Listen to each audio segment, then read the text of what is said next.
Hello, beautiful people. Welcome to Service Marketing Lecture 8, Customer Expectations of Services. Before we begin today's lecture, I want you to think about something very simple. Why do customers sometimes leave a business angry, even when the company believes it delivered a good service? And on the other hand, why do some customers become extremely loyal to certain brands, restaurants, airlines, or hotels? The answer is not only the service itself. The answer is expectations. Because customers do not buy services blindly. Before they even enter a business, before they order food, before they book a hotel, before they sit in an airplane, they already have expectations in their mind. And those expectations become the standard they use to judge the entire experience. Now, here's the dangerous part. If expectations are not met, customers become disappointed.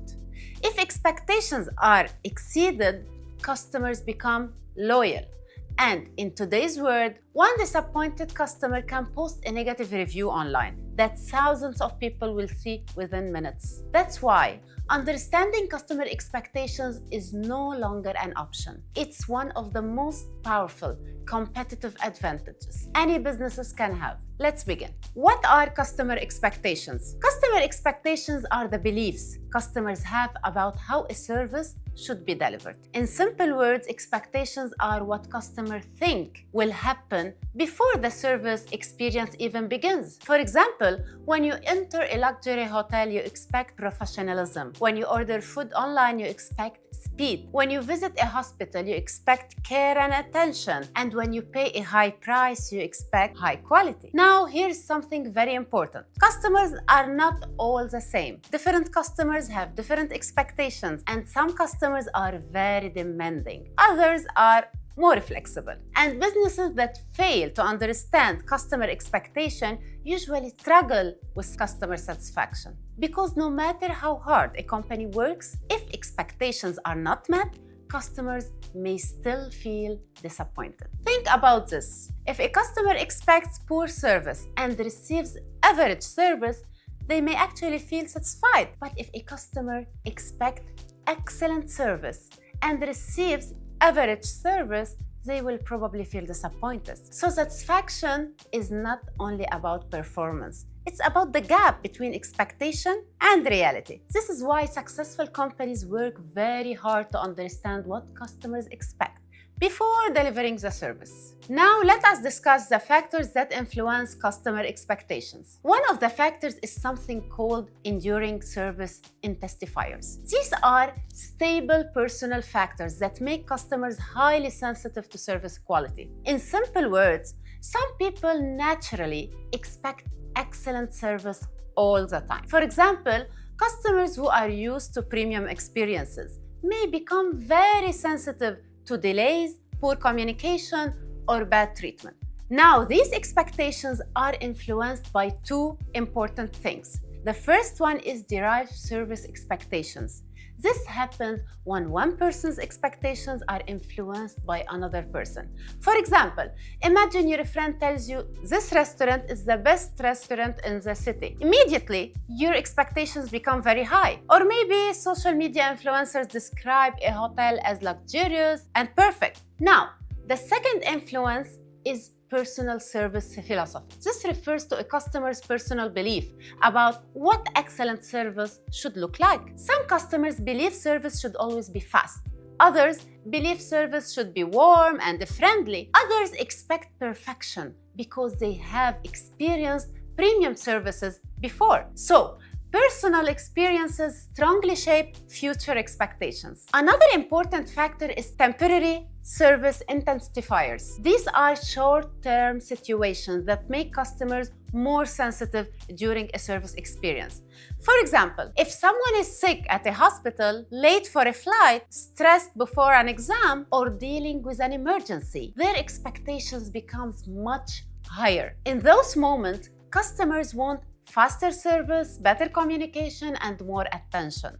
This means employees must recognize emotional situations and respond carefully, because emotional customers remember service experiences very strongly. Now, let us discuss perceived service alternatives. This simply means customers compare your service with other available options. If customers believe they can easily get better service somewhere else, their expectations increase. For example, if there are many restaurants in one area, customers become more demanding. Why? Because they know they have choices. But if there are very few alternatives, customers may become more tolerant. This is why competition increases customer expectations. Today, customers can compare businesses instantly online, so companies must constantly improve service quality to remain competitive. Another factor is self-perceived service role.